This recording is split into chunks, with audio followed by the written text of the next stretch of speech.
¿Acaso?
Hola, buenas noches. Buenas noches. Buenas noches, doctora.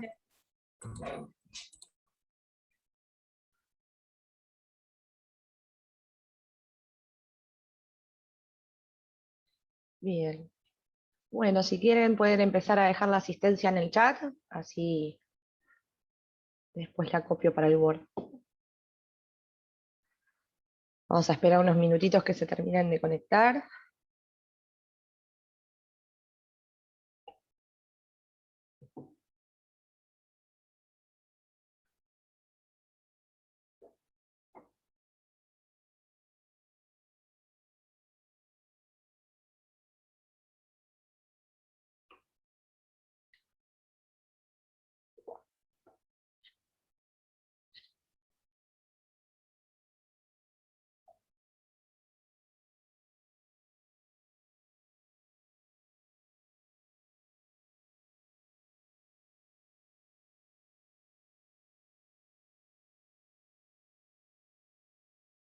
Bueno, ¿cómo vienen llevando la materia?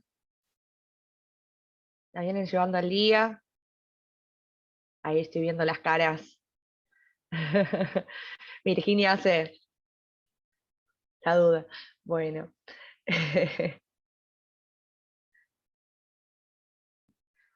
Bien, hoy vamos a terminar la bolilla 6, ¿sí? La introducción a prueba. Vamos a arrancar con ofrecimiento. Vamos a ver algunas cuestiones más y después vamos a pasar a la conclusión de la causa para sentencia, ¿sí? Voy a esperar unos minutitos más que todavía no estamos en horario y arrancamos la clase.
Bueno, ayer deben haber arrancado la bolilla 6, ¿no?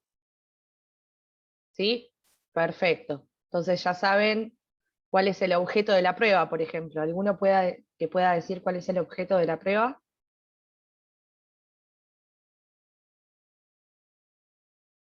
¿Qué se prueba?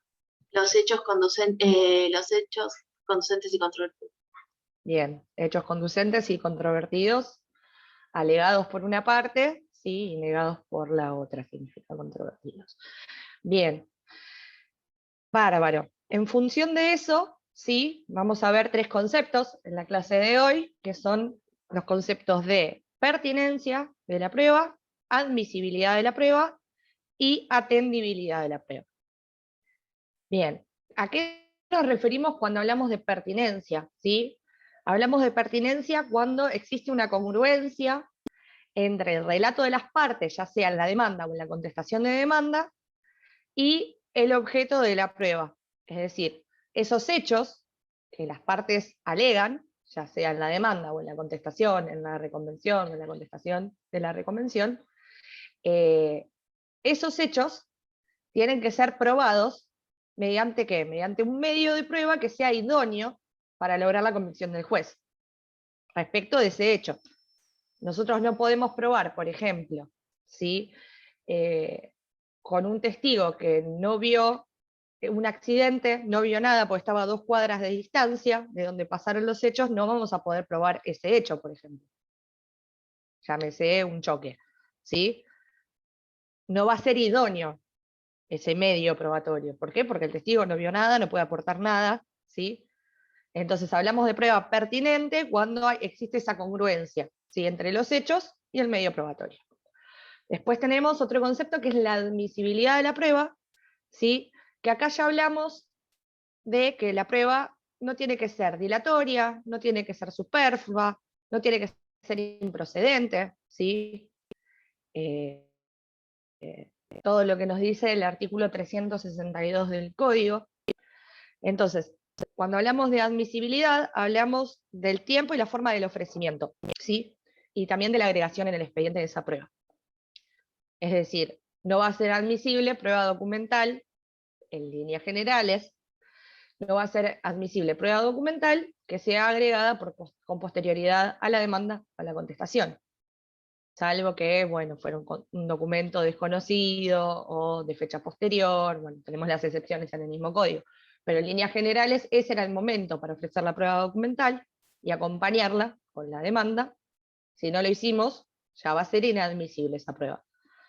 Bien, y por último tenemos atendibilidad, que eso ya no nos ocupa en la parte de ofrecimiento de la prueba, sino que nos sitúa en la parte de la valoración del juez. ¿Por qué? Porque la atendibilidad va a ser a la convicción del juez, va a ser que esa prueba, ¿sí?, sea valorada de una manera favorable a la persona, a la parte que la ofrece, ¿sí? Entonces vamos a ver si la prueba es atendible o no al momento de dictar sentencia, ¿sí? Bien, diferenciando estos tres conceptos que se suelen confundir bastante, vamos a pasar a lo que es el ofrecimiento de prueba. ¿En qué momento vamos a ofrecer la prueba en un proceso ordinario? Bueno, acá tenemos que diferenciar dos situaciones completamente distintas, ¿sí? Tenemos que diferenciar si el proceso tramita por el protocolo de justicia 2020 o no, ¿sí? ¿Por qué? Porque si no tramita por justicia 2020, vamos a tener que ofrecer la prueba documental, acompañarla con la demanda, ¿sí? O con la contestación. En cambio, el resto de las pruebas, el resto de los medios de pruebas, los vamos a ofrecer dentro de los 10 primeros días de que queda firme el auto de una prueba, ¿sí? ¿Y cuándo queda firme? Bueno, nosotros tenemos la demanda, por ejemplo, la contestación de la demanda, ¿sí? Y ahí, si existen hechos conducentes y controvertidos, el juez va a abrir la prueba. Ese auto de apertura a prueba no se puede apelar, ¿sí? Lo que se puede hacer es que alguna de las partes se oponga a la producción de la prueba, ¿sí? De esa oposición se corre traslado a la contraria por un plazo de 5 días, ¿sí? Y resuelve el juez. Si el juez resuelve que continúa la apertura a prueba, ¿sí?, que se va a seguir adelante con la apertura a prueba, es una decisión inapelable. ¿Por qué? Porque la etapa probatoria no va a perjudicar nunca a ninguna de las partes, ¿sí? En cambio, si es apelable la resolución que declara la cuestión de puro derecho, ¿sí?, para que lo tengan en cuenta. Entonces, teníamos demanda, contestación, hechos conducentes y controvertidos, se abre la causa a prueba, se dicta la autoapertura a prueba, ¿sí? Se lo notifica a las partes. Recuerden que el auto de apertura a prueba se notifica por cédula, artículo 135, creo que era inciso 3, ¿sí?, del 135, se va a notificar por cédula, y a partir de la notificación, ¿sí?, vamos a empezar a contar el plazo para la oposición. Si no hay oposición, ahí queda firme toda apertura a prueba, ¿sí? Una vez firme, comienzan a correr el plazo de 10 días para que las partes, acuérdense que estamos hablando del proceso ordinario, para que las partes ofrezcan el resto de la prueba que no sea la documental, ¿sí? ¿De qué manera lo van a hacer? Mediante un escrito electrónico. Ofrecen prueba, ¿sí? Y el juez después va a evaluar, obviamente, si la va a proveer o no la va a proveer a esa prueba. Bien. ¿Qué pasa si tramita, en cambio, mediante el Protocolo de Justicia 2020? Y acá tenemos un tema que está discutido, pero les voy a contar qué es lo que sucede en la práctica. Por lo general, cuál es el criterio de la mayoría de los juzgados de Mar del Plata. ¿Por qué? Porque acá, el Protocolo de Justicia 2020, como vimos en la clase anterior, es un protocolo que está diagramado en conjunto por la Suprema Corte y por el Ministerio de Justicia y Derechos Humanos de Nación, ¿sí? Entonces es un protocolo que en principio está previsto para los procesos sumarios, que calza justo para los procesos sumarios, pero para los ordinarios tenemos otros plazos que tener en cuenta. Y tenemos también la cuestión de que el ofrecimiento de prueba se hace dentro de esos primeros 10 días de quedar firme el auto de apertura a prueba. Entonces, ¿qué es lo que sucede en la práctica? ¿Sí? Demanda, contestación, va a abrir a prueba el juez si existen hechos conducentes y controvertidos, va a fijar esa audiencia calculando más o menos el plazo que tienen las partes para oponerse, teniendo en cuenta eso, porque no va a fijar una Profe, audiencia. Sí, Aldana. en el caso de Justicia 2020, ¿es después de en los primeros 10 días de trabada la litis? Claro, pero va a fijar la audiencia después de esos primeros días, no se va a realizar dentro de los 10 días. Claro, ¿sí? en esos 10 días fija la fecha. Claro, pero va primero a ver si hay hechos conducentes y controvertidos, va a abrir a prueba, las partes van a ofrecer, si queda firme el auto de apertura a prueba, van a ofrecer prueba dentro de esos primeros 10 días, ya teniendo fijada una fecha de audiencia preliminar. ¿Por qué? Porque si nosotros llegamos a la audiencia preliminar y no se abre a prueba y no se ofreció la prueba, ¿qué prueba va a depurar el juez si se frustra el intento de conciliación? ¿sí? Entonces, en la operatoria práctica de la mayoría de los juzgados de acá de Mar del Plata están haciendo eso. Primero abren a prueba, se ofrece la prueba y después se va a realizar la audiencia preliminar. ¿sí? Primero en esa audiencia preliminar, como hablamos en la clase que vimos Justicia 2020, se va a hacer un intento de conciliación y si no hay caso y no se puede conciliar, ahí sí va a proveer las pruebas que se ofrecieron en estos 10 días desde la apertura a prueba. ¿sí? Perdón, profe. Sí, Entonces me perdí un poco. Entonces, sí, yo también. la audiencia preliminar, la fecha se fija después de los 10 días de que se trabó la litis, digamos que las partes se pueden oponer a la apertura a prueba. La va a fijar, por lo general, conjuntamente cuando abra prueba. Va a ser un auto de apertura a prueba, existen hechos conducentes y controvertidos, y fija sí, la fecha de la audiencia. Obviamente no la va a fijar a la brevedad, porque va a contemplar estos plazos que hablaba. Las partes van a tener 5 días para oponerse, esa oposición se traslada. Aparte, incluso tengan presente que la demandada puede oponer excepciones. ¿sí? ¿Ya vieron la bolilla 5? Bien, puede oponer excepciones. Entonces hay que ver, hay que correr traslado de esas excepciones, si hay que probar algo, si existen hechos conducentes y controvertidos respecto de la excepción, se va a abrir a prueba, ¿sí? Entonces va a contemplar ese plazo el juez para fijar la audiencia preliminar, porque si no mucho sentido no tiene, porque la prueba no va a estar ofrecida, y si se frustra esa conciliación, en realidad no va a poder armar un plan de trabajo y fijar bien la audiencia de vista de causa, porque no tenemos digamos, no va a tener las herramientas. Y recuerden que a las 2 audiencias el juez va a tener que llevar todo el expediente leído, trabajado, saber qué pruebas están ofrecidas, qué pruebas considera que son superfluas, va a proceder a quizás agregar puntos de pericia o depurar ¿sí? Parte de la prueba ofrecida. Entonces, en el juicio ordinario, en el proceso ordinario, van a ver esta diferencia. ¿sí? En cambio, si no, sí, Aldana. A mí me quedó una duda de Justicia 2020, Sí, decime. de que en los primeros 10 días de trabada la litis, ahí se fija la audiencia preliminar, pero en esos 10 días, ¿cuándo se contempla las opciones que tiene para tomar el demandado, los comportamientos que puede tomar?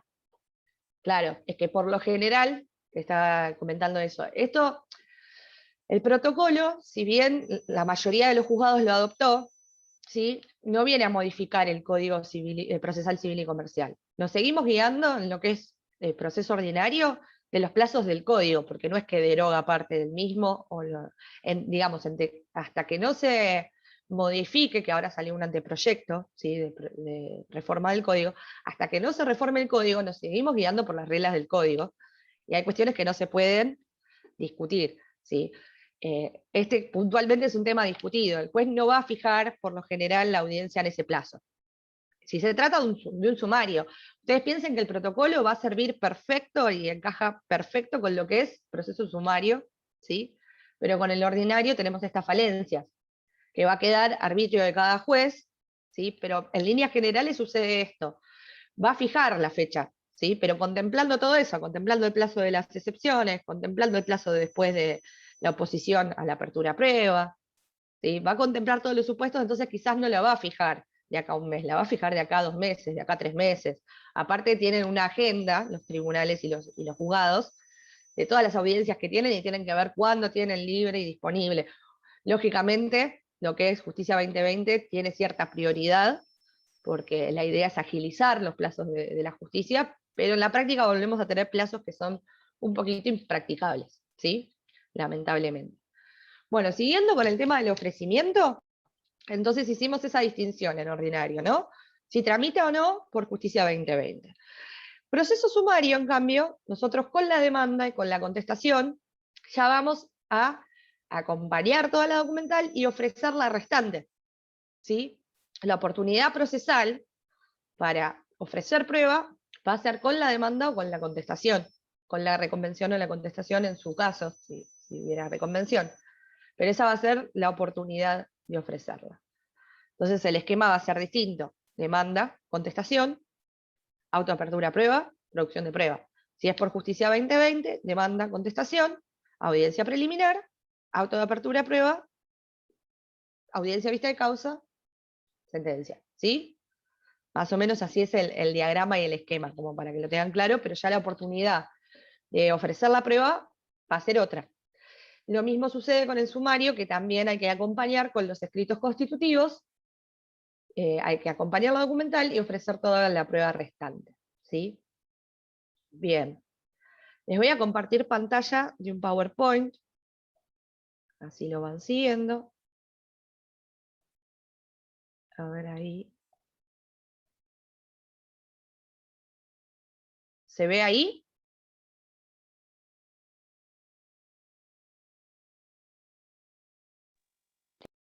Ahora se ve, perfecto. Y ahora sí. Bien, entonces lo que yo les comentaba, artículo 365, ¿sí? Tenemos el ofrecimiento de la prueba. La documental siempre va a ir con los escritos constitutivos, ¿sí? En ordinario, acá obviamente diferencian lo que les hablaba yo de Justicia 2020, pero si no está esto, deben ofrecerse dentro de los primeros 10 días de haber quedado firme la autoapertura a prueba, sumario y sumarísimo con los escritos constitutivos, ¿sí? Bien. Ya habíamos hablado entonces de admisibilidad, pertinencia y atendibilidad, y ahora nos toca hablar de lo que es caducidad y negligencia. Este es un tema que no es difícil, pero suelen complicarse mucho y mezclárselo, ¿sí? Bien. ¿Qué es la negligencia? ¿Alguien sabe explicarme qué es la negligencia? ¿Qué es una conducta negligente? ¿Cuándo una persona es negligente? Es cuando no se está haciendo algo, o sea, en este caso sería como que tiene que producir la prueba y no lo está haciendo. Exactamente, Virginia. Muy bien. Nosotros tenemos plazos. El proceso se basa también, se va guiando en plazos, ¿sí? Es como una partida de ajedrez. Seguramente lo vieron cuando vieron la bolilla 2, el tema de plazos. ¿Por qué digo una partida de ajedrez? Porque si cada movimiento que una de las partes va haciendo no tuviera un plazo, ¿sí? El proceso sería ilimitado, se extendería por años y años y años y no se llegaría a una sentencia. Y la justicia lenta no es justicia, se dice también. Entonces, de esta manera, con los plazos que nos da el ordenamiento, precisamente nos ordenamos y acortamos el proceso. Bien, la negligencia entonces se va a dar cuando las pruebas no se produzcan dentro de los plazos que el código nos indica, ¿sí? Si la apertura a prueba, por ejemplo, de un proceso ordinario es de 40 días, sumario sumarísimo la va a determinar el juez, atendiendo las circunstancias del caso, pero supónganse 40 días, ¿sí? 40 días hábiles, estamos hablando siempre. Si nosotros vemos que las partes no activan la producción de la prueba, están adoptando una conducta negligente, ¿sí? Entonces, la negligencia va a ser una declaración que haga el juez, digamos, va a declarar una parte negligente cuando, a pedido de parte, ¿sí? La negligencia siempre va a ser a pedido de parte, no se active la producción de la prueba. ¿Qué es lo que va a hacer el juez cuando alguna de las partes pida la negligencia en la producción de la prueba de la contraria? Va a correr un traslado, ¿sí? Se va a sustanciar en el plazo de 5 días, la parte ahí va a contestar ese traslado, y después va a resolver el juez, ¿sí? ¿De qué manera se notifica, ojo con esto, de qué manera se notifica esa sustanciación, ese traslado de negligencia, de acuse de negligencia? Por Ministerio de la Ley, ¿sí? Y la parte que sea declarada negligente va a cargar con las costas de esa negligencia. ¿Cuál es el efecto de esta negligencia? ¿Sí? Del acuse de negligencia. Si el juez decide que una parte fue negligente, pierde la prueba, ¿sí? Pierde esa prueba. Es decir, si se demuestra, por ejemplo, que una de las partes no activó la prueba pericial en el plazo, ¿sí? Y la contraria pide la negligencia, el juez le va a dar traslado a la parte que no cumplió con la producción probatoria en término, lo va a contestar o no, ¿sí? Y el juez va a decidir acerca de la negligencia. Si el juez considera que hubo conducta negligente, la parte que no activó la producción de la prueba va a perder esa prueba, es decir, va a perder, por ejemplo, la prueba informativa. Ojo con esto, hay que diferenciar caducidad de negligencia. ¿Por qué? Porque la caducidad objetiva, si bien va a ser a raíz de una negligencia, de una conducta negligente de las partes, ya es otra cosa, la tenemos que diferenciar, ¿sí? Lo que les acabo de contar es negligencia o acuse de negligencia, lo van a encontrar en los textos. O pérdida del derecho a producir prueba por negligencia. Se utilizan esos términos. En cambio, la caducidad objetiva ya es automática, ¿sí? No es a pedido de parte. Puede ser a pedido de parte o puede ser decretada de oficio la caducidad, ¿sí? Esa es una diferencia esencial. No va a haber sustanciación, es decir, si se da el presupuesto de la norma del caso de caducidad objetiva, directamente el juez, a pedido de parte o de oficio, va a decretar la caducidad objetiva de la prueba, ¿sí? Y no se va a correr traslado previo. Esta es otra de las diferencias. También la parte que digamos que el juez considere que incurrió en caducidad objetiva, que como les decía es automática, va a tener que cargar con las costas, ¿sí? Y acá tenemos la diferencia esencial. Si quieren tomar nota les voy a pasar, igual lo tienen acá en pantalla, estoy viendo, los ejemplos de caducidad, porque son solamente estos supuestos, no existen otros. ¿Sí? Artículo 381, 400, 408, 430, 432, 435 y 461. Estos son los únicos casos de caducidad objetiva en materia probatoria que tenemos en nuestro código, ¿sí? Y fíjense, ¿por qué digo que es importante? Porque si no se da textualmente, como dice el código, ¿sí? El ejemplo de estos artículos, digamos, si en el caso concreto no se da todos los supuestos de estos artículos, de un artículo, no de todos juntos, ¿no? Pero ahora se los voy a llevar a la práctica para que lo vean. Si no se da lo que dice textual la norma, no es caducidad, en todo caso puede ser negligencia, Ojo con esto. Por ejemplo, si vamos al 381, a ver, lo tenemos acá.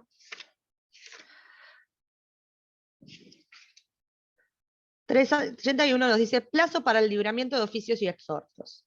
Tanto en el caso del artículo precedente como en el artículo 367 y 451, los oficios o exhortos serán librados dentro del 5º día. ¿Sí? Se tendrá por desistida la prueba a la parte, si dentro de igual plazo, contado desde la fecha de entrega del oficio o exhorto, no dejase constancia en el expediente de esa circunstancia. ¿Sí?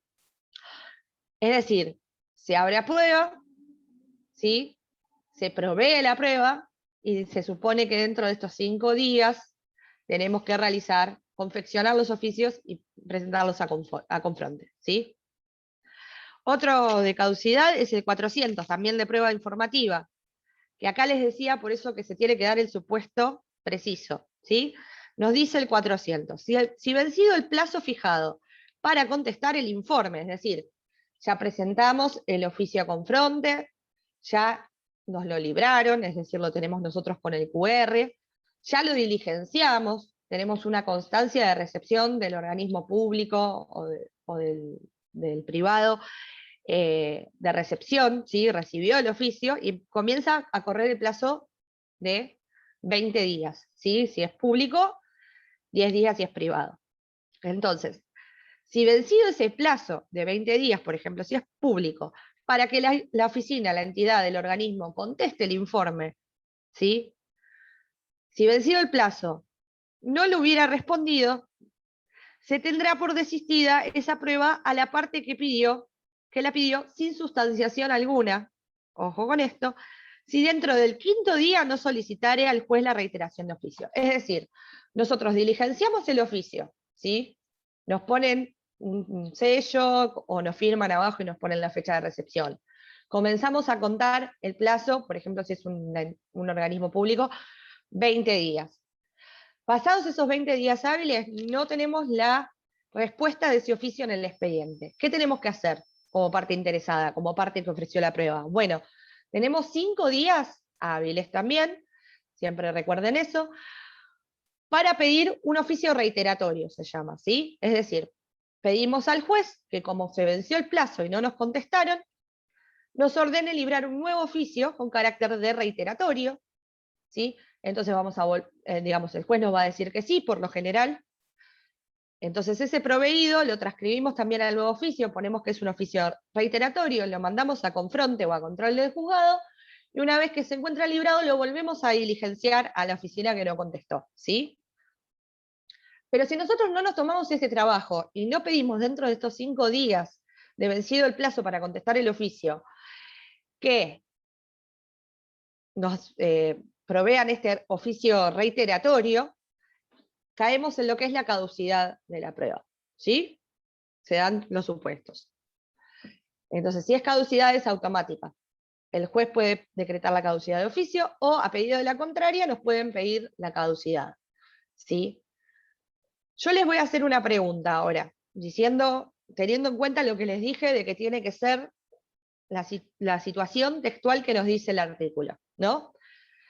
Teniendo en cuenta lo que les acabo de leer y explicar sobre la prueba informativa. Supónganse que yo, abogada de la parte actora, abren la causa prueba, tengo que producir prueba informativa y no presento los oficios, ¿sí? Los presento, los libra el juez, pero yo no los llevo o no lo diligencio a la entidad pública y privada. Es decir, la prueba quedó a mitad de camino. Yo no diligencio los oficios. ¿Me puede pedir la parte contraria la caducidad probatoria? ¿Qué opinan ustedes? Que no. Sí la puede pedir. Para mí Y la puede pedir La por negligencia puede pedir. reiteratorio. Puede pedir la negligencia, ¿sí? Puede realizar un acuse de negligencia.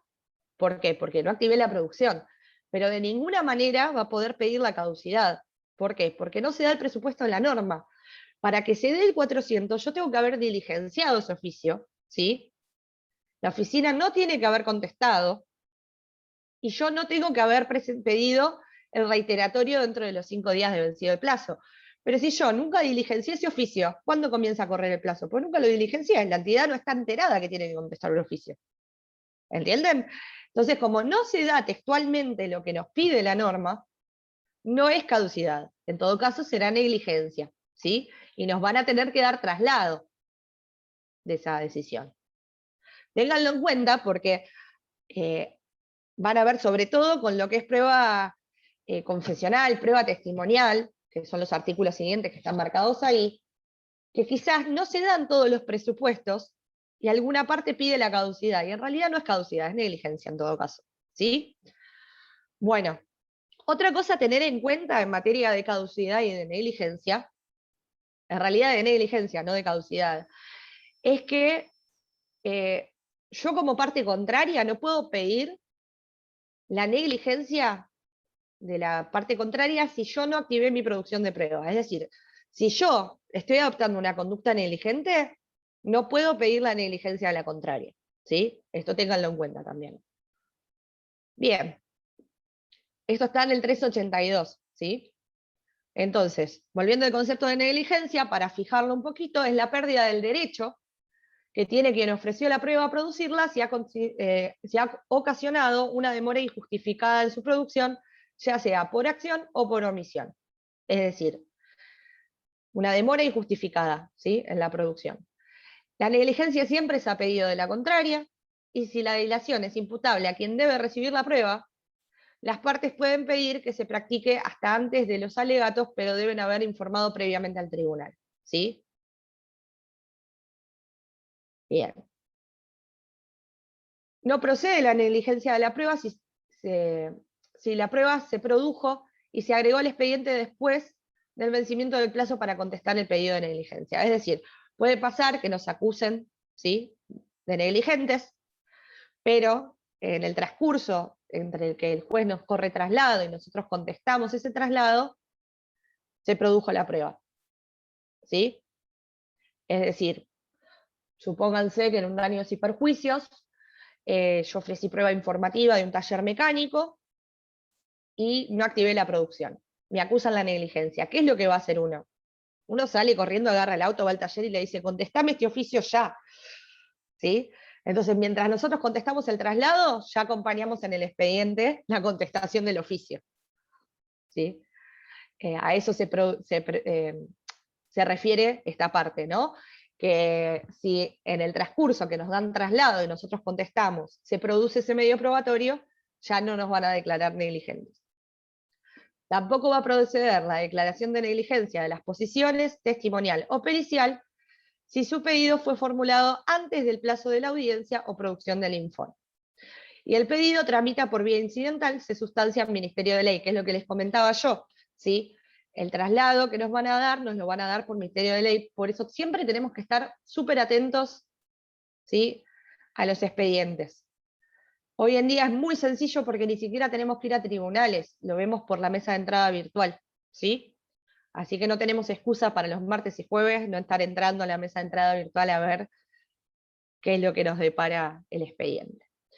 Bien, la resolución que decide sobre el pedido de negligencia, como les decía, se notifica entonces Ministerio de Ley. No puede pedirse la negligencia si la prueba es común, también tengan en cuenta esto. Si la prueba es de carácter común, no se puede pedir la negligencia. Y el desistimiento de la prueba o su agregación luego del pedido de negligencia no exime de costas, ¿sí? Bueno, también la resolución sobre negligencia es irrecurrible, salvo el replanteo de prueba del artículo 255, inciso 2, ¿sí? ¿A qué se refiere con replanteo de prueba? Se refiere, lo van a ver mejor en la segunda parte de la materia, pero se los voy adelantando. Cuando uno apela a un recurso, ¿sí?, de los que se conceden libremente, es decir, sentencia definitiva de procesos ordinario y sumario, en ese caso, las pruebas que fueran denegadas o que se hayan acusado de la negligencia y por ese motivo no se hayan producido, pueden ser replanteadas en segunda instancia, ¿sí? Bien. Si se hubiera denegado la producción de alguna de las pruebas, se puede replantear en cámara, que es lo que les decía. El replanteo solo va a proceder en ordinarios y sumarios, que son aquellos que se pueden apelar y se conceden libremente. Ya lo van a ver bien en la segunda parte. Pero bueno, acá tenemos un tema discutido, que no está de más que sepan, que hay que plantear, esto en realidad está elaborado por la doctrina y hay diferentes opiniones doctrinarias, ¿sí? Acá nuevamente es otro de esos casos en donde la doctrina se divide.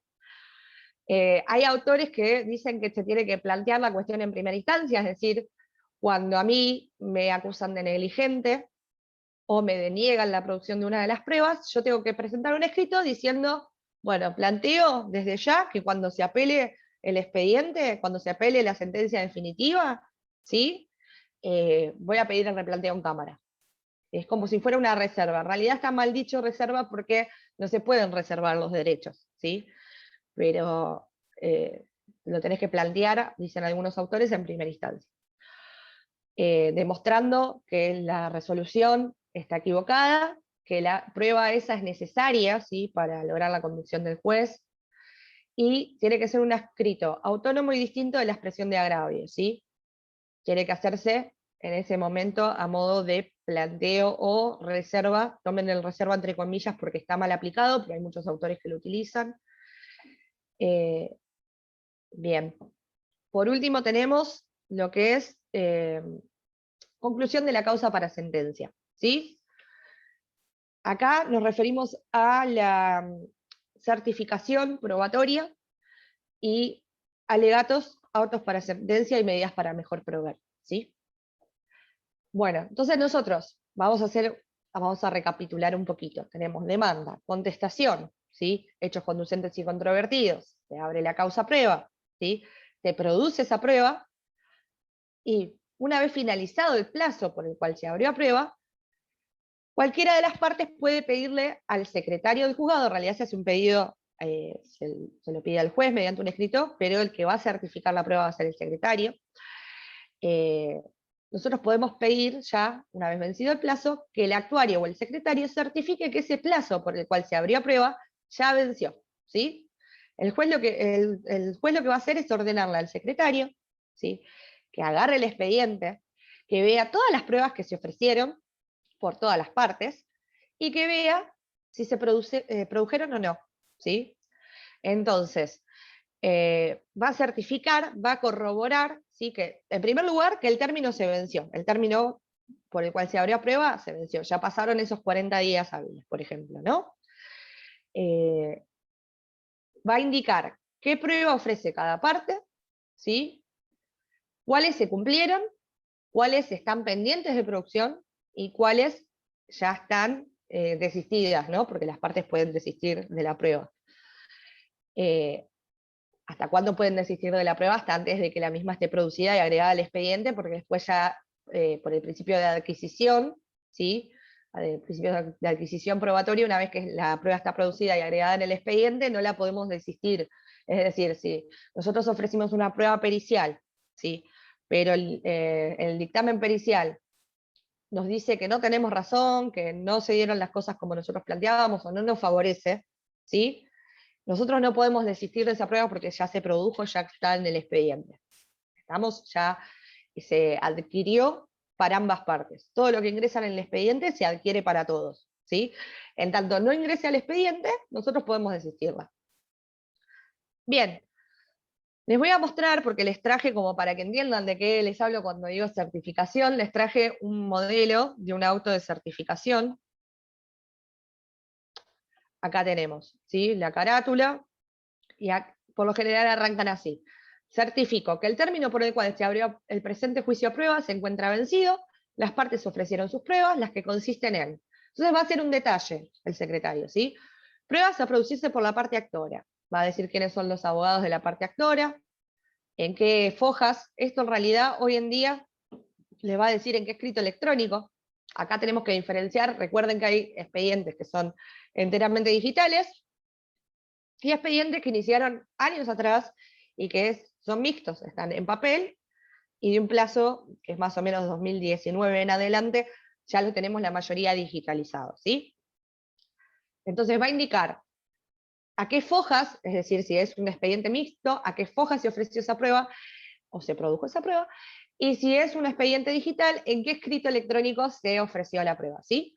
Entonces, la documental, por ejemplo, fue agregada en tal foja. La informativa iba a decir a quiénes teníamos que librar los oficios, ¿no? A este taller, a este otro taller, a una compañía aseguradora, a Superintendencia de Seguros de la Nación, a la municipalidad, ¿sí? Todos los oficios que nosotros, toda la prueba informativa que nosotros hayamos ofrecido, va a figurar acá, ¿sí? Y va a figurar al lado si está desistida, en qué fecha, si está realizada, en qué fecha, o si está pendiente de producción, ¿sí? Ojo con esto, las pruebas que figuren pendientes de producción, ¿sí? Esto sale, digamos, el despacho, va a salir este proveído con la certificación, y tenemos que estar muy atentos, porque si tenemos una prueba pendiente de producción, tenemos que activarla urgentemente o desistirla. ¿Por qué? Porque si la contraria ve el proveído, que seguramente lo vea, porque todos estamos atentos constantemente a lo que sucede con la mesa de entrada virtual en todos los expedientes, que tenemos que llevar nosotros, lógicamente, si yo veo que en la contraria, en la certificación del periodo probatorio, dice pendiente prueba, ¿qué voy a pedir? La negligencia. ¿Sí? Recuerden que para pedir la negligencia yo no tengo que tener prueba pendiente de producción tampoco, ¿no? Pero puedo pedirle la negligencia, en cuyo caso el juez va a correr traslado, como les decía, que se va a notificar por Ministerio de Ley y va a decidir, después de la contestación del traslado. Bien, entonces, nos va a decir al lado de cada prueba si está desistida, si está realizada, si está pendiente. Testimonial lo mismo, pericial lo mismo, en qué fecha se presentó el dictamen. Bien, y lo mismo respecto de la demandada, de la citada en garantía, ¿sí? De cada parte va a ser lo mismo. ¿Qué prueba se ofreció? ¿En qué estado se encuentra? Si está cumplida, si está pendiente, si está desistida. Y esto vendría a ser la certificación, ¿sí? Cuando hablamos de certificación no hablamos más de otra cosa más que esto. Implica que el secretario vaya al expediente físico, si es un expediente físico, y vea en qué foja se ofrecieron las pruebas, en qué foja el perito, por ejemplo, presentó el dictamen pericial, ¿sí? Lo mismo si es un expediente digital, también va a ver en qué escrito electrónico, todo esto va a dejar constancia. A ver acá si tenemos alguna pregunta, no, son presentes, bien. Bueno, entonces habíamos dicho conclusión de causa para sentencia, tenemos la certificación, ¿sí? Y tenemos después, una vez que termina la certificación, si hablamos de proceso de conocimiento ordinario, tenemos la posibilidad de alegar, ¿sí? Artículo 480. ¿Qué son los alegatos? Los alegatos son una suerte de recordatorio, ¿sí? De qué pruebas producimos y el resultado de las mismas. Lógicamente, como el alegato lo hace cada parte, si nosotros tenemos alguna prueba que está media flojita, no la vamos a ni nombrar en el alegato, y vamos a resaltar y hacer mención de esas pruebas que sí nos favorecen, ¿como para qué? Para que el juez al momento de dictar sentencia tenga en cuenta eso. Vendría a ser como un resumen que nosotros hacemos, pero que, ojo, del mérito de la prueba, ¿sí? No del derecho. No podemos tocar cuestiones jurídicas en el alegato, ¿sí? Solamente vamos a poder hacer mérito de la prueba. Es decir, por ejemplo, un alegato diría, en tal fecha se realizó la audiencia de vistas de causa. En la audiencia de vista de causa estuvo tal testigo dijo esto, esto y esto, y vamos a resaltar lo que nos favorece de su declaración, y obviamente ni hacer mención de las cosas que están media flojitas, ¿sí? Lo mismo de un dictamen pericial. El perito fulanito de tal presentó el dictamen en tal fecha, mediante escrito electrónico tanto, y dijo que tal y tal cosa, que lógicamente nos favorece. Asimismo, el alegato también va a ser una especie, por más que suene mal, de tirarle tierra a la contraria. Es decir, vamos a resaltar cuáles fueron las pruebas en las que le fue mal a la contraria también, ¿no? Entonces, tal informe niega que el presupuesto sea verdadero. Tal informe dice que nunca fue paciente de la clínica. Tal testigo está comprendido entre las generales de la ley. Ojo, ¿se entiende? Vamos a tratar de hacer mérito sobre la producción de la prueba, sobre la prueba producida en autos, de una manera que nos favorezca a nosotros y perjudique o deje dudas respecto de la prueba de la contraria. Bien, esto se hace cada prueba por separado, ¿sí? Vamos a ser detallistas con esto. Se va a indicar en qué foja se ofreció, cuándo se produjo y obviamente resaltar lo que les decía, lo que nos favorece. Bien, acá tengan presente, ¿sí?, que tenemos que diferenciar dos plazos que siempre, siempre, siempre cuando lo preguntamos en el examen no falta alguno que se confunda, ¿sí? Así que prefiero aclararlo y que lo tengan muy presente esto. El plazo para la presentación del alegato es común, ¿sí? Cuando vieron plazos procesales me imagino que vieron la diferencia entre plazo común o plazo individual, ¿sí? Este es uno de los casos de que el plazo es común. Pero hablamos del plazo de presentación del alegato, ¿sí? Hay que diferenciar el plazo de presentación del alegato del plazo del retiro del expediente. ¿Por qué? Porque cuando leemos el 480 nos va a hablar de 6 días, pero esos 6 días son para el retiro del expediente. Es decir, se certifica la prueba, ¿sí? No se produce más prueba porque estaba toda producida, por ejemplo. ¿Qué es lo que va a hacer el juez? Autos para alegar, ¿sí? A partir de ese autos para alegar, las partes van a tener un plazo de 6 días para retirar el expediente. Hoy en día, si el expediente está 100% digitalizado, no se retira el expediente en préstamo, ¿sí? Porque tenemos todo virtual. ¿Qué es lo que sucede? Y va a seguir sucediendo varios años, porque hay procesos que están de antaño y tienen 1, 2, 3, 20 cuerpos, ¿sí? Si toca alegar en uno de esos procesos, vamos a tener que retirar el expediente, todos los cuerpos del expediente en papel, ¿sí? Entonces, ¿qué va a hacer la parte? Sacar turno, comenzando por la parte actora, que tiene 6 días, o sea, va a ir a buscar el expediente y tiene 6 días para tenerlo. Si lo va a buscar al día 5, desde que quedó firme el auto para alegar, tiene un solo día para devolverlo, eso ténganlo en cuenta, no es que desde que lo retira, ¿sí? También tienen que ser diligentes con esto. Pero supónganse que el día 1 lo retira, tiene 6 días para devolver el expediente. Se llevó 3 cuerpos de un expediente, por ejemplo, la parte actora, ¿sí? El plazo de 6 días, entonces vuelvo a repetir, no es para la presentación del alegato, es para el retiro del expediente. Entonces la parte actora se lleva por 6 días el expediente y tiene que devolverlo. Si no lo devuelve el día 6, o el día 7 con cargo, en realidad, si no lo devuelve en plazo, pierde el derecho a producir el alegato, ¿sí? Esa va a ser la sanción por incumplimiento. Una vez que reintegra el expediente a la letra, le toca a la parte demandada, que va a hacer lo mismo, va a retirar el expediente en préstamo y tiene 6 días para analizar el mismo, ver en qué fojas se produjo la prueba y tenerlo a mano, y lo va a reintegrar al día 6. Si no lo hace, como les comentaba, pierde el derecho de alegar. Bien. Ojo, porque si yo les pregunto, les decía que el plazo es común, si yo les pregunto cuántos días tiene la parte actora para presentar el alegato, ¿ustedes qué me van a decir? 6 días. No. Ese es el error común que tiene todo el mundo. Los 6 12 días son... Días. 12 ¿Cómo, días. Aitana? 12 días, muy bien. Si hablamos de una parte actora y de una parte demandada y el plazo es común, Es el plazo 12. es de 12 días. Es decir, tiene 6 días la parte actora para retirar... la parte actora retira el expediente por 6 días, lo devuelve. Lo va a retirar la parte demandada y el plazo es común, lo que significa, lógicamente, la parte actora va a salir beneficiada porque tiene 12 días para presentar el alegato, ¿sí? La parte demandada ya lo va preparando antes, ¿sí? Más o menos ya sabe qué es lo que quiere resaltar, pero el expediente lo va a tener esos últimos 6 días. ¿Qué es lo que sucede? Por eso les digo bien que identifiquen esto, porque suele ser pregunta de examen y suelen pifiarle bastante con los plazos. Una cosa son el plazo para el retiro del expediente, otra cosa es el plazo común que tienen las partes para la presentación del alegato, ¿sí? Si tenemos una parte demandada y dos partes, una parte actora y dos partes demandadas, ¿sí?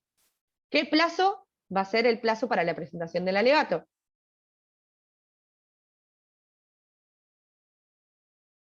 18 días. 18 días, ¿sí? Tengan presente eso, si hay más de una parte, también cuenta el plazo, ¿sí? Supónganse, tenemos un actor, un demandado y dos codemandados. Ya hablamos de un plazo de 24 días, ¿sí? Tenganlo presente. Bien. Profe, pero el demandado tendría, por ejemplo, si el actor tiene 12, el demandado tendría 6 nada más, ¿no? Para presentar los alegatos. Claro, en realidad 6 desde el retiro del expediente, ¿sí? Si hablamos de una parte actora y una parte demandada. Pero Sí. ya uno va monitoreando ya el expediente con anterioridad, ya está al tanto de la prueba producida, porque fíjense que ya a la instancia de la certificación ya sabemos qué se produjo, a qué foja se produjo, a qué fecha se produjo, y lógicamente se produjo con anterioridad a que pedíamos la certificación. Ya lo que es el dictamen pericial posiblemente ya lo hayamos digitalizado, porque ya lo fuimos a ver, ni bien lo presentó el perito, si hablamos de un expediente viejo, ¿sí? Y hoy en día también ni siquiera tenés que retirar, con los expedientes nuevos, ni siquiera tenés que retirar en préstamo el expediente, en la gran mayoría de los casos. ¿Por qué? Porque está todo digitalizado, en realidad no tiene mucho sentido, pero sí lo tiene respecto de los expedientes mixtos o los que tramitaban en papel, ¿sí? Otra cosa que tienen que tener en cuenta de los alegatos, yo no es que lo tengo, por ejemplo, yo soy actora, retiré el expediente 6 días, no es que lo tengo que presentar al día 6, ¿sí? Tengo esos 12 días. Supónganse que yo lo presento, no sé, el día 8, el día 12, no importa qué día, yo lo presento, ¿sí? O digo, bueno, en realidad, para que no se me pase el plazo, como ya lo tengo preparado, cuando voy a devolver el expediente dentro de esos 6 días, ya presento el alegato, ¿sí? Hoy en día es mediante un escrito electrónico, tengan en cuenta eso. Así que van a encontrar alguna parte de la lectura que los confunde un poco, pero hacemos ese escrito electrónico y decimos, bueno, no voy a esperar al día 12 por las dudas de que me quede sin internet, se me rompa la computadora, se me complique la vida un poquito y no lo pueda presentar. Lo presento el día 6, perfecto. Lo presento. Y acá es importantísimo que pidamos, en realidad ya lo saben los juzgados, pero puede pasar que algún empleado del juzgado no lo tenga presente. El alegato se va a reservar, ¿sí? ¿Hasta qué? Hasta que estén todos los alegatos presentados o se venza el plazo y no lo presenten. Pero entonces, ese escrito electrónico que nosotros mandamos se va a quedar en extrajudicial, ¿sí? No lo vamos a poder ver por mesa de entrada. Nosotros igualmente en el escrito, desde el cual alegamos, vamos a pedir que se deje extrajudicial. Puede suceder que si no lo pedimos, la persona que esté despachando no esté atenta y lo publique en la mesa de entrada. En realidad no debería publicarse, ¿sí? Queda reservado hasta que estén todos los alegatos presentados. Bien. Doctora, ¿le puedo hacer una pregunta? Sí, Gabriela. Con respecto a un expediente que esté todo digitalizado, Sí. en ese caso, al ser un plazo en común, serían 6 días para los dos, porque si las dos tenemos a la vista, tanto el actor como el demandado, todo el expediente, igual son 12 días para el actor, o Sí, son los 6. siguen siendo 12 Siguen días siendo 12 porque días. está previsto el plazo por el código. En realidad no podemos Ah, eso avanzar no hasta se que esté modifica en con el la código. digitalización. Está bien. No. En realidad, Bien. como decís vos, no tendría mucho sentido, pero lo dice el código, así que en tanto no se reforme, sigue vigente eso, ¿sí? Bien. Gracias. Puede pasar que igualmente ya, como te decía, no se espera los 12 días porque ya las partes vienen trabajando con esto, ¿sí? El que sí va a querer esperar al día 12 va a ser el demandado, que siempre intenta estirar para que el monto se licúe un poco, entonces vamos a hacer tiempo. Pero si sos parte actora, ya lo tenés más o menos, uno va pensando en el alegato a medida que se va produciendo la prueba, por lo general, ¿sí? Sale un dictamen pericial y yo ya estoy pensando de qué manera lo voy a atacar, si lo puedo impugnar o si puedo pedir explicaciones sobre algo. uno lo va trabajando de a poquito y ya va pensando en qué quiere resaltar de esa prueba que produjo a lo largo del proceso en el alegato y qué prueba prefiere que pase desapercibida, ¿no? Bien. Luego de esta etapa de alegatos, ¿sí? Una vez presentados los alegatos o vencido el plazo sin haberse presentado alegatos, el juez va a dictar lo que se conoce como llamamiento de autos para sentencia, ¿sí? Artículo 482. Es una providencia que va a dictar el juez, ¿para qué? Para que el expediente pase a despacho para dictar sentencia. Puede dictarla el juez de oficio, por lo general, en realidad lo piden las partes, pero puede dictar el llamamiento de autos para sentencia de oficio el juez, y una vez, ¿sí? Uno de los efectos principales del llamamiento de auto para sentencia es que una vez dictado este proveído, no se pueden agregar más escritos al expediente, ¿sí? No se va a poder presentar más escritos ni más pruebas, salvo lo que disponga el juez a modo de medida para mejor proveer, ¿sí? Ahora vamos a ver a continuación de qué se trata eso. Pero en principio no se pueden agregar ni presentar más escritos ni pruebas, ¿sí? Asimismo, si tenemos una medida para mejor proveer, el tiempo que insuma la producción de la medida se va a descontar del plazo para dictar sentencia. Esto es importante, ¿sí? Bien. Efectos del llamamiento, bueno, precluye la facultad de las partes de poder realizar nuevos actos instructorios o probatorios, que es lo que les comentaba, Perdón, lo pueden... Sí, Luciana. perdón, no escuché lo que dijiste, que esto es importante, solamente escuché. Ah, bueno, les comentaba que del plazo para dictar sentencia, si el juez decide ordenar o disponer una medida para mejor proveer, el plazo que insuma, ¿sí? Esa medida para mejor proveer se va a descontar del plazo para dictar sentencia. O al menos esto nos dice el código. En la práctica no suele suceder tampoco, pero bueno, está bueno que lo sepan. Bien, efectos del llamamiento de autos para sentencia, entonces precluye la facultad de las partes de realizar nuevos actos instructorios y probatorios, es lo que les comentaba recién, ya no se pueden presentar más escritos. Pueden invocarse hechos constitutivos, modificativos o extintivos que se produzcan ¿cuándo? Entre el llamamiento de autos y la sentencia de primera instancia, ¿sí? Es decir, si hay algún hecho constitutivo, modificativo o extintivo que se produzca entre el llamamiento de autos y el dictado de la sentencia, ahí sí se pueden invocar esos hechos. Por ejemplo, ¿no? Estamos debatiendo en un proceso y se llega con la contraparte, me llama el abogado de la contraparte, o lo llamo yo, y digo, bueno, ¿no querés conciliar? Porque la verdad que a los dos nos está yendo mal, la prueba nos dio mal a los dos, esto puede salir para un lado o para el otro, conciliemos mejor, tratemos de llegar a un acuerdo. Llegamos a un acuerdo.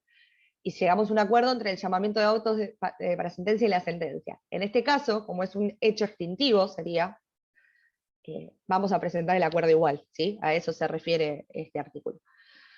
Y por último, cesa la carga impulsoria del proceso, ya que no opera la caducidad de instancia. Es decir, la caducidad de instancia ya al momento del llamamiento de autos para sentencia no va a operar. Deja de funcionar el sistema de notificación por Ministerio de Ley. ¿Por qué? Porque el expediente, como les decía, no va a tener más movimiento que estar en el despacho del juez esperando la sentencia. No cabe invocar nulidades ya. Digamos, no podemos presentar básicamente nada. Eso sería leyendo entre líneas, ¿sí? Plazos para dictar sentencia, 40 días en ordinario, 30 en sumario, 15 en sumarísimo, ¿sí? Estos son los plazos. Bien. Recién les había comentado sobre las medidas para mejor proveer, ¿sí? ¿Qué son las medidas para mejor proveer? Son facultades que tiene, digamos, en el uso de las facultades, son medidas que pueden pedir los jueces para el esclarecimiento de algún dato que no le haya quedado claro. Está en el artículo 36, inciso segundo. Son pruebas que va a ordenar el juez de oficio, ¿sí? Una vez que se cerró la discusión entre las partes, ¿sí? Recuerden que ya acá no estamos discutiendo más, pasó a sentencia. Pero el juez, al momento de dictar sentencia, dice, no me convence esto, no estoy entendiendo el dictamen pericial porque hay algo que no está claro, voy a pedir una explicación al perito, o voy a pedir que se explaye sobre algún punto, o considero que hace falta llamar de vuelta un testigo, porque la verdad que no, en el acta no se entiende el sentido en el que quiso decir cierta frase que está transcripta, porque recuerden que si no va por protocolo de justicia 2020, no está video grabada la testimonial, sino que está en un acta. Entonces, quizás al momento de leerlo años después, el juez dice, no, pero ¿qué quiso decir este hombre? ¿Qué está transcripto acá? Entonces lo vuelve a llamar, ¿sí? Estas son medidas para mejor proveer. Esos son los ejemplos más claros, ¿sí? Pedirle a un perito que algún tipo de explicación o llamar a algún testigo que haya quedado algo que no sea claro. Bien. ¿Cómo se notifican las medidas para mejor proveer? Mediante cédulas, si es entre llamamiento de autos y sentencia, porque es una facultad que el juez por lo general se da cuenta en esta instancia, pero que puede utilizar a lo largo del proceso, ¿sí? Y acá vamos a ver, cuando lean algún texto, van a ver que hay doctrina que está a favor y doctrina que está en contra de la medida para mejor proveer. ¿Por qué? Porque la línea es muy difusa de lo que puede o no puede hacer el juez. Recuerden que estamos en el marco de un proceso que aplica el principio dispositivo, entonces quizás la línea es delgada porque el juez lo que no va a poder hacer nunca es suplir la inactividad de las partes o las falencias de las partes. Es decir, si yo me olvido, ¿sí?, de, no sé, proponer alguna prueba, de ofrecer alguna prueba, el juez no va a poder ofrecer prueba pericial si nadie ofreció prueba pericial, ¿se entiende? Lo que va a poder hacer es pedir explicaciones o algún punto de pericia que no haya quedado claro, reformularlo, pero no tiene la potestad o la, ¿cómo es? La aptitud para poder pedir una prueba que nunca fue ofrecida, ¿sí? Bien, ese es el límite del juez. Traje para leerles, ¿sí?, como para que vean algo de doctrina. Al respecto, Gossaini dice, el juez debe dictar estas medidas cuando ello sea imprescindible para poder dictar una sentencia justa, pudiendo a estos fines valerse de todas las medidas de prueba que a su juicio sean razonables y suficientes, a condición de que no medie agravio sustancial para el derecho de defensa. Es decir, si por ejemplo agrega un punto de pericia o llama para un pedido de explicaciones, las partes tienen que estar presentes, tienen que fiscalizar la producción de ese medio de prueba que haya ordenado el juez como medida para mejor proveer, ¿sí? ¿Por qué? Porque pueden oponerse, pueden decir que se está excediendo en sus facultades, pero tiene que fiscalizar las partes, ¿sí? No tiene que agraviarlas en el sentido de que violente su derecho de defensa. Peirano, por su parte, nos dice, no debemos pensar erróneamente que si no hay prueba ofrecida puede hacerlo el juez de oficio, lo que implicaría el quiebre del principio dispositivo, ya que sería transformar el proceso, transformar al juez en un inquisidor, ¿sí? Esto es lo que les comentaba también, no puede ofrecer medios de prueba el juez si las partes no lo hicieron, ¿sí? La idea no es suplir la inactividad o las falencias de las partes, sino esclarecer hechos que hayan quedado dudosos, ¿sí? Esa es la idea de medidas para mejor proveer. Para la clase que viene, ¿sí?, el que quiera, en realidad son notas conceptuales, yo no les voy a hacer trabajos obligatorios, ¿sí? Pero si quieren, les propongo que para la clase que viene se metan en la mesa de entrada virtual o googleen, porque hoy en día se googlea y aparece todo. Algún ejemplo de medida para mejor proveer, ¿sí? Busquen algún caso puntual, algún fallo, algún expediente en el cual se haya ordenado una medida para mejor proveer. También como para tener de ejemplo ustedes y fijar un poquito el tema, ¿sí? Bien. Una pregunta sobre las medidas de mejor proveer. Alicia. Sí. Ahí decías sí, que se deben presentar entre el llamamiento de autos y la sentencia. Y si no se pueden presentar antes, ¿cómo se notifican si se presentan Claro, antes? las medidas para mejor proveer las va a ordenar el juez en realidad, no las presenta, las ordena, ¿sí? Perdón, sí, las ordena. Las va a ordenar, las puede ordenar en realidad el 36 inciso 2 en cualquier momento del proceso. Fíjense, ya se los voy a leer como para que quede claro también. 36 inciso 2, facultades ordenatorias y instructorias. Aún sin requerimiento de parte, los jueces y tribunales podrán ordenar las diligencias necesarias para esclarecer la verdad de los hechos controvertidos, respetando el derecho de defensa de las partes. ¿Sí? Esto es lo que yo les comentaba, que hay autores que dicen, sí, el juez en realidad puede ofrecer prueba probatoria por más que las partes, prueba pericial, perdón, por más que las partes no la hayan hecho. Y hay parte de la doctrina que dice, no, las partes tienen que plantear los hechos, ofrecer la prueba, y después sí, en base a esa prueba que se ofreció, si hay algo que esté obstando que el juez pueda esclarecer la verdad de los hechos, ahí sí puede pedir, puede ordenar una de estas medidas, ¿sí? Pero van a ver que está discutido por la doctrina, el límite es como medio confuso, depende de qué autor sigan, ¿sí? Lo van a ver. Incluso Si lo hace antes, en antes casos, del llamamiento. claro, del puede llamamiento ser de entonces, autos. pasando limpio lo que me preguntaste, Alicia, puede ser en cualquier momento del proceso, pero si es entre el llamamiento de autos de sentencia y la sentencia, ¿sí? La va a notificar por cédula. Sí. ¿Sí? Por lo general, si no, cuando se adoptan este tipo de medidas con el primer despacho, o si hablamos de un proceso sumario con el primer despacho, que después ya ve la prueba, o quizás la puede pedir en la audiencia preliminar también, ¿sí? Ajá. Cuando ya tiene conocimiento del expediente, dice, esto va a quedar inconcluso porque con esto no se puede probar esto. Lo que no tiene que hacer es suplir la inactividad o la falencia probatoria de una de las partes, ¿sí? Sí. Si la parte se confundió y en vez de pedir un perito traumatólogo pidió un quiropráctico, Ujú. y ahí es una falencia de la parte en realidad. O si en vez de pedir un ingeniero informático, pidió un ingeniero en sistemas, y hay parte de esa competencia que no le corresponde a uno y no puede realizar el dictamen, también es un tema de la parte, ¿sí? Ujú. Por eso subsidiariamente siempre en materia probatoria lo que abunda no falta, ¿sí? Sí, sí. Aplica eso. ¿Sí? Bien. Si tenemos alguna duda que no podemos chequear antes y ver a qué especialidad corresponde el perito, y ofrezcamos ambos, después desistimos uno. ¿Sí? Sí. Pero por las dudas, lo que Más abunda no vale que falta. sobre y no que falte. Exactamente. Bueno, ya con esto terminaríamos la bolilla 6, en realidad. No sé si tienen alguna duda, alguna consulta. Porque todavía tenemos tiempo de clases, pero ya los temas de hoy los Profe, terminamos. ¿podrá subir el Power después? Sí, sí, sí. Le subo el Power y le subo, si quieren, el modelo de certificación, como para que lo tengan.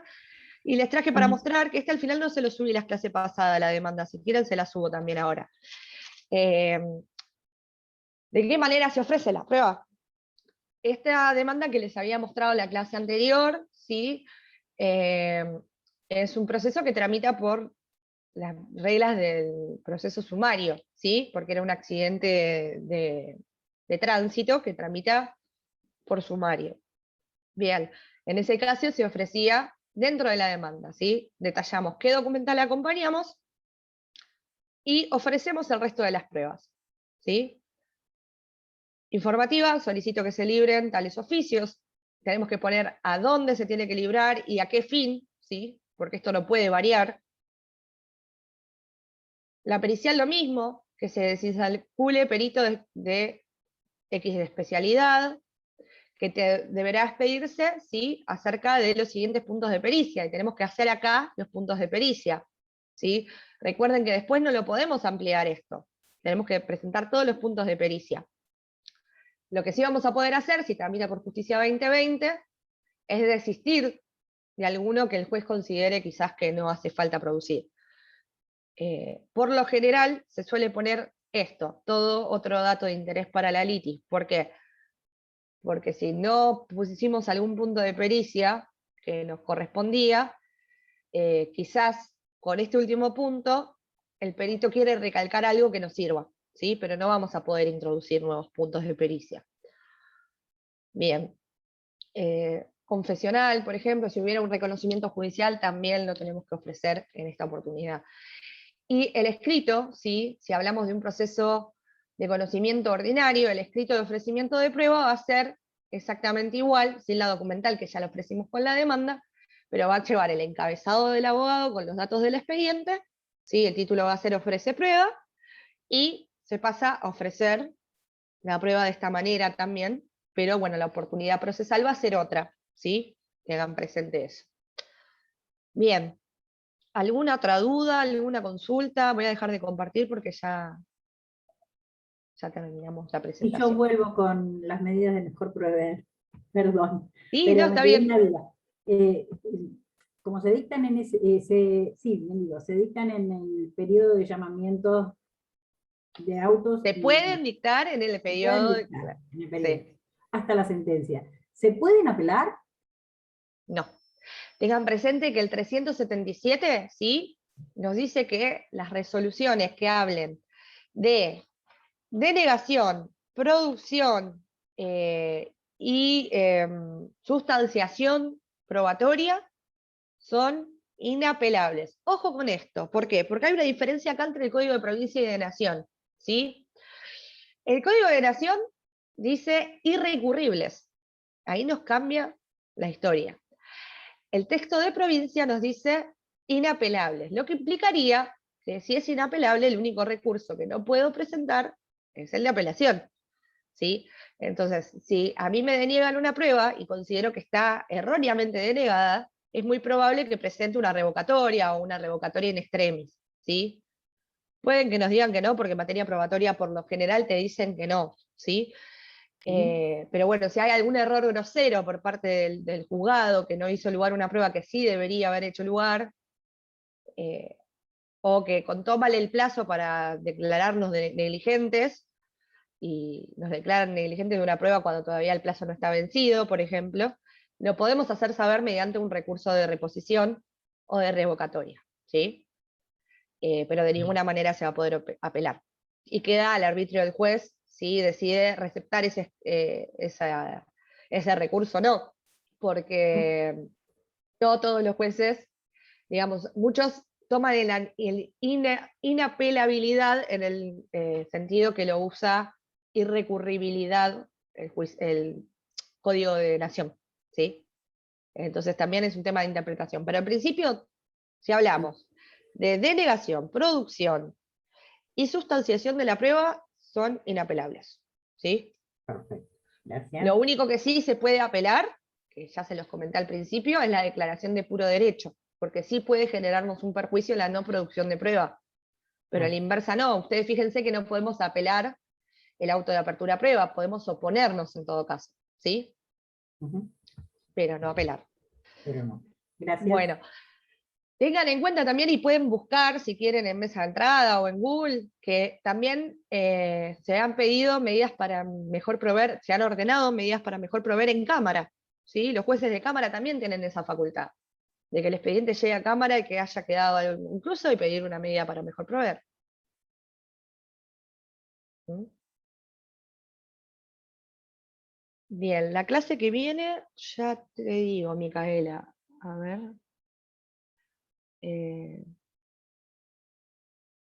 Ahí me fijo porque tengo el cronograma de, estoy dando clases a la mañana y a la tarde, no me quiero confundir de qué les toca a ustedes. A ver. Cronograma.